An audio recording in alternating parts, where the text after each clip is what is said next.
လှပချုံမောတဲ့ဘီလီယံနာမျိုးသမီးကခါနာယောဂဝေဒနာတက်တာသွားအောင်လို့နေတိုင်းမြေတူးဆက်ရဲ့အာပမာနာလောက်ပြင်းတဲ့အားနဲ့နှိမ့်နေပေးရပေမဲ့ညဘက်ရောက်တိုင်းတော့ခံရခက်လောက်အောင်နာကျင်နေတော့မယ်ညဘက်ရောက်တော့သူမကဘေးတင်ဟောတဲ့ဝိုင်းတစ်ခုနာကဖျက်လျှောက်တုံးသူမရဲ့ကြောပုံမှာတရဲမတ်တကောင်ကတ်နေတာကိုလူငယ်တယောက်ကတစ်ချက်ကြည့်ုံနဲ့တင်မြင်သွားပြီးအင်မတန်ပြင်းထန်တဲ့မကောင်းဆိုးဝါးအငွေ့တက်တွေပါလားဘီလီယံနာမျိုးသမီးဘေးတင်ဆရာဖိုးကြီးကိုရွှေတက်တာကြီးပေးလိုက်ပြီးဒါကရွှေတက်တာပဲရှင့်အနေနဲ့ကျမရဲ့ယောဂကိုပျောက်အောင်ကူပေးနိုင်တဲ့ဒါတွေအားလုံးရှင့်အပိုင်ပဲလူလိန်ဖိုးကြီးကစိတ်ချပါကင်ဆာအဆင့်လောက်ကတော့အပအတွက်စိတ်တစ်ခွက်နဲ့တင်အမြင့်ပြက်စေရမယ်ပြန်ရောက်ရင်ဒီအင်းစာရွက်ကိုမိရှုရင်တွင်းနဲ့ဖျော်တော့လိုက်တရေအိပ်ပြီးနိုးလာတာနဲ့ကင်ဆာယောဂအလိုလိုပျောက်ကင်းသွားစေရမယ်ဒီလောက်တောင်လွယ်တာလား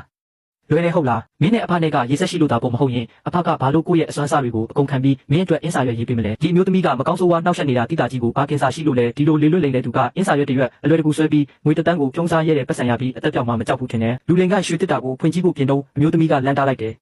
မင်းဘာလုပ်တာလဲဘာလို့ရမှာလဲရှင့်ရဲ့ခွေးမျက်လုံးကိုပြူပြီးတိတိကျကျကြည်စမ်းတာကငါဒီနေ့တင်လက်ဆက်စစ်ဆေးထားတဲ့စစ်စစ်ချက်မှတ်တမ်းပဲစာရွက်ထဲမှာငါခန္ဓာကိုယ်ထဲမှာကင်ဆာဆဲလုံးဝမရှိဘူးလို့အထင်ရှားရေးထားတယ်လင်ကျင်တိုင်းငါကောင်းပေါ်တက်လိမ့်နေတာဘာအကျိုးဆက်ဖြစ်လာမလဲသိရလားမင်းမှာကင်ဆာယောဂမရှိဘူးလားအဆောင်လို့သူ့ကိုဖမ်းထောင်ထဲထည့်လိုက်ကြကျွန်တော်မှားပါပြီကျွန်တော်ကိုခွင့်လွှတ်ပေးပါဦး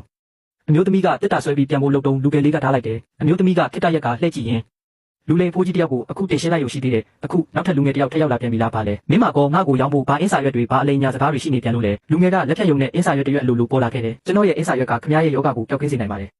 လူကိုလာပြီးလှည့်စားမနေနဲ့ငါမှဘာယောဂမှမရှိဘူးမင်းလူမရှာနေပြီခမရမှာယောဂမရှိတာမှန်ပါတယ်ဒါပေမဲ့ညဘက်ဆိုရင်အိမ်မဆိုးတွေမကြခဏမတ်တက်ပြီးအိမ်မက်ထဲမှာမစင်ကြဲတဲ့အရာတွေခဏပေါ်လာတတ်တယ်ပြီးတော့အဲ့ဒီအရာတွေကညတက်ကောင်ရောက်တိုင်းအချိန်ကွက်တိဖြစ်သွားလိမ့်ရှိတယ်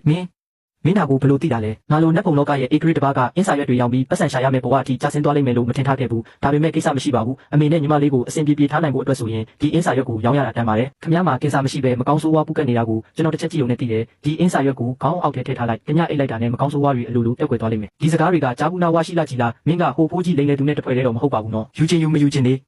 ယူမဲကျမအိမ်မဆိုးမတဲ့အကြောင်းကိုတော့မင်းကွက်တီပြောနိုင်တာပဲမင်းရဲ့အစွမ်းကဟိုဖိုးကြီးထက်အပြတ်တက်တာမှသိချပါတယ်နှစ်သိန်းပေးပါဒီလောက်တောင်တန်လာကြည်လားကျမစီမှာငွေသား10သိန်းရှိတယ်အကုန်ပေးလိုက်ရမလားကျွန်တော်ဒါပတ်စံရှာခြင်းရင်နီလန်ပေါင်း16000ရှိပါတယ်ဒီအင်းစာရွက်ကိုခင်ဗျားကိုရောင်းတာကတိုက်ဆိုင်တဲ့ရေးဆက်ကြောင်းပါပြီးတော့ကျွန်တော်ကိုယ်တိုင်လည်းအခုလောလောဆယ်2သိန်းအတိအကျလိုအပ်နေလို့ပါဒီလူကကြည့်ရတာတာမန်ပဲဒါပေမဲ့တိတ်ခါနဲ့စီစနစ်တော့အတော်ရှိတာပဲ2သိန်းဆိုလဲ2သိန်းပေါ့သဘောတူတယ်ဒါပေမဲ့ကျမမှာတောင်းဆိုစရာတခုရှိတယ်ဘာတောင်းဆိုမလို့လဲ